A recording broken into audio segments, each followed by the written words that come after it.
Hello, my friends. Today we'll start with a statement made by Merc about Ukraine's capitulation and end on the war. This war must end. We, like you, like the Ukrainians, want the war to end.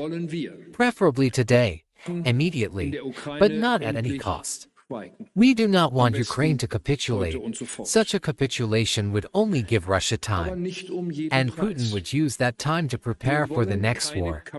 That's why we want and need a strong peace. We are working hard on this, together with our partners in the United States of America and Europe. We are doing this for Ukraine, but we are also doing it for ourselves. We are doing it for Moldova too, so that no one undermines your freedom or puts it into question. For Moscow, August 27th is not a holiday, and certainly not a holiday of freedom. President Putin himself has said he considers the collapse of the Soviet Union one of the greatest catastrophes of the 20th century. He wants to turn back time. He also wants to drag Moldova back into Russia's sphere of influence. Ahead of the upcoming parliamentary elections, not a day goes by without massive hybrid attacks from Russia. Moldovan democracy is under fire, both online and offline. A free, open, liberal society is under attack. And that's why Germany is helping. That's why Europe is helping. In general, they worry less about Ukraine itself and more about their own countries. Ukraine is a buffer zone. Friends, be sure to share your opinion about this in the comments. Meanwhile, the US Treasury Secretary said they don't want to confiscate Russian assets for Ukraine's reconstruction. You want to see for that $300 billion that is Russian assets sitting in European banks right now. I know it's frozen, and the EU has said that they'll use the interest on that money to rebuild Ukraine. But shouldn't all of that money go toward rebuilding Ukraine to ensure that Putin doesn't get his hands on that money anymore? Number two, on the frozen Russian assets, I think that's all part of the negotiation with President Putin. So I don't think we should seize them immediately. I see. And it is a chip on the table during this big negotiating process, and we will see whether part of that goes to the Ukraine rebuild. Okay. But it's possible that the money will be returned to Russia. And friends, share your opinion about this in the comments as well. Now, let's move on to the frontline situation, starting with the Dobropillia direction. Here, the Russians have once again seized the initiative and are currently carrying out offensive actions. For the second day in a row, assaults have been recorded in the area of the village of Rubizhne, and this has been officially reported by Ukraine's general staff. In addition, the Russians are storming Nikonorivka, Bilitske, and Volodymyrivka. In this way, the Russians are trying to expand the territory under their control, and they still have enough resources. That's why activity here remains very high. In the Pokrovsk direction, Ukrainian forces for now are unable to advance further beyond Novoekonomichne, while the Russians are already trying to retake their lost positions. According to the latest reports, the Russians have again entered the outskirts of the village of Rodinske. So, if they break through, all the Ukrainian gains near Novoekonomichne may prove meaningless, since the Russians could quickly move to encircle the village of Hryshane. That's why today the most important battles are taking place around Rodinske. In addition, the Russians are storming the village of Promeny, Lysivka, the outskirts of Pokrovsk, and are breaking through near Kotlane and Leontovice.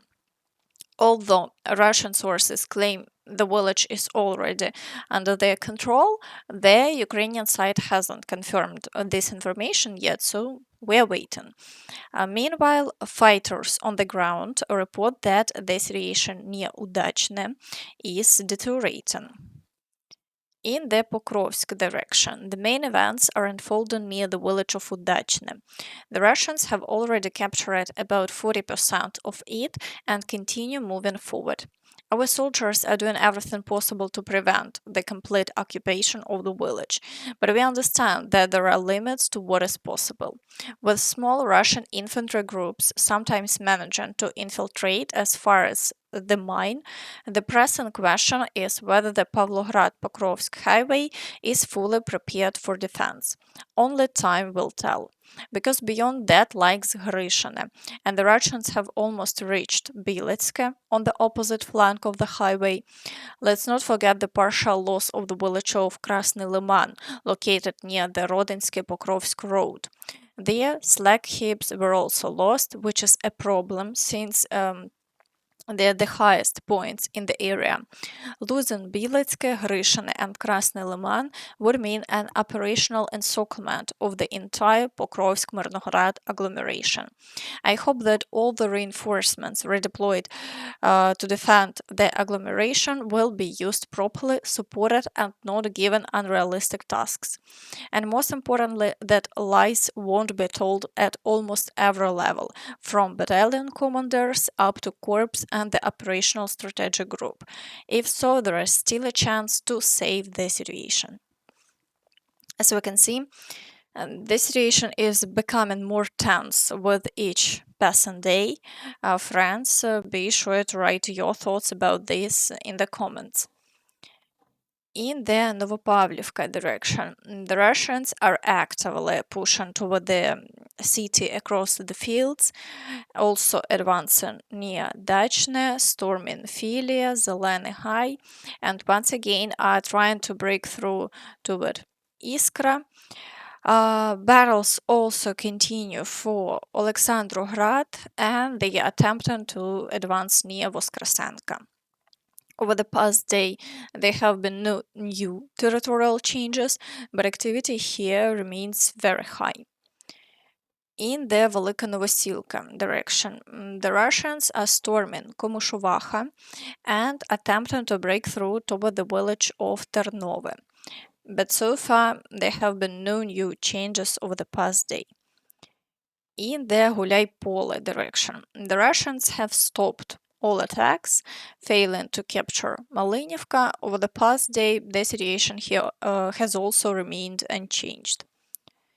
In the Zaporizhia direction, the Russians haven't launched any new assaults. For now, there are reports of heavy shelling and the pulling in of additional reserves for future attacks. Over the past day, the front line remains unchanged. In the Kherson direction, the Russians continue attacks on the islands, but so far all assaults have been repelled and the front line remains unchanged. At the same time, the use of FPV drones and artillery strikes hasn't stopped, but the Ukrainian forces continue to strike Russian rear positions. Overnight, there were reports of new strikes on Crimea.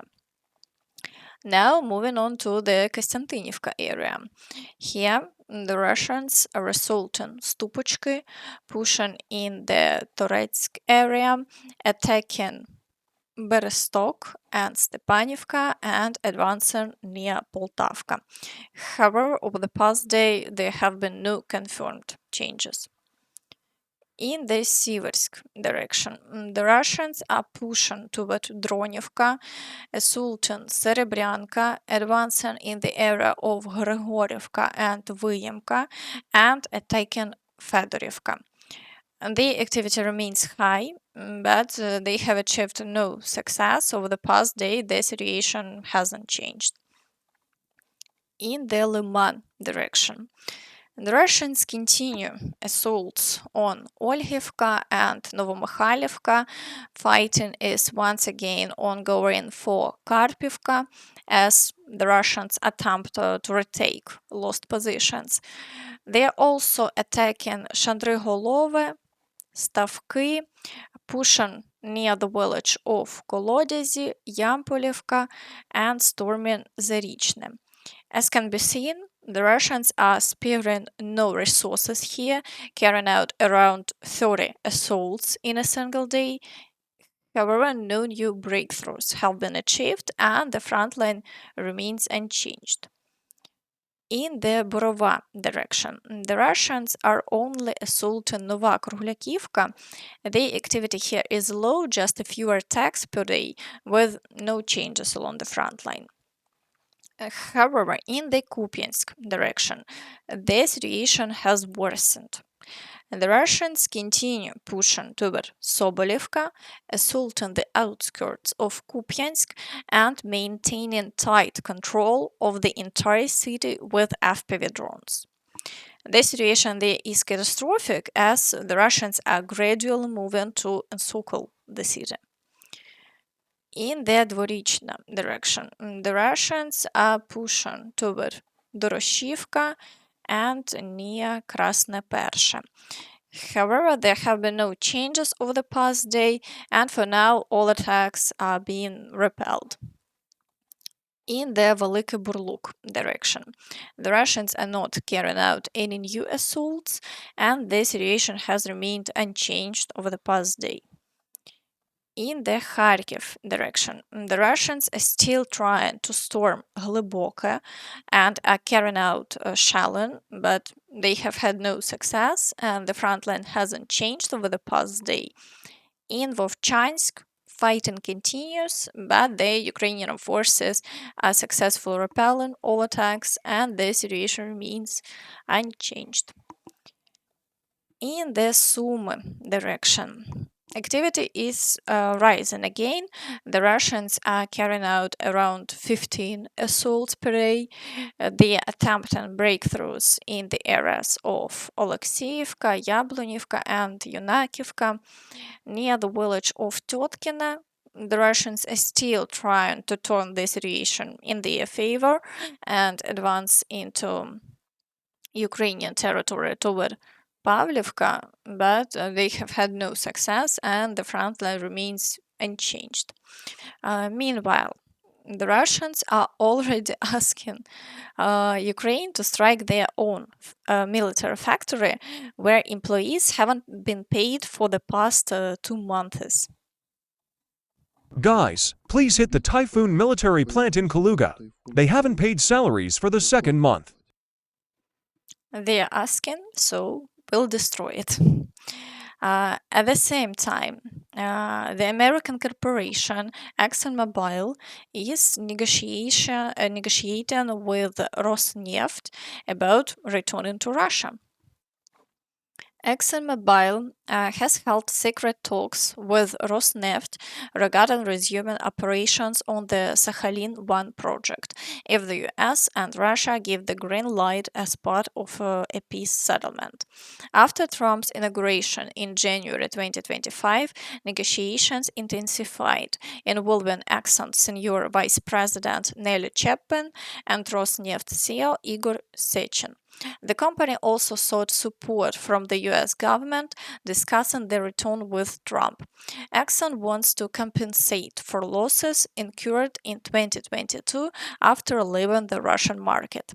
The Sakhalin-1 project started in 1995, involving Exxon, Rosneft, as well as Japanese and Indian companies. After the war in Ukraine began, Exxon left the project and Russian authorities confiscated its share. Clearly, money is more important to them than defeating Russia. Okay, that's all from me. So please don't forget to like this video, subscribe to the channel, and hit the notification bell to stay updated on all the latest news. Thank you for watching and see you next time. Bye bye.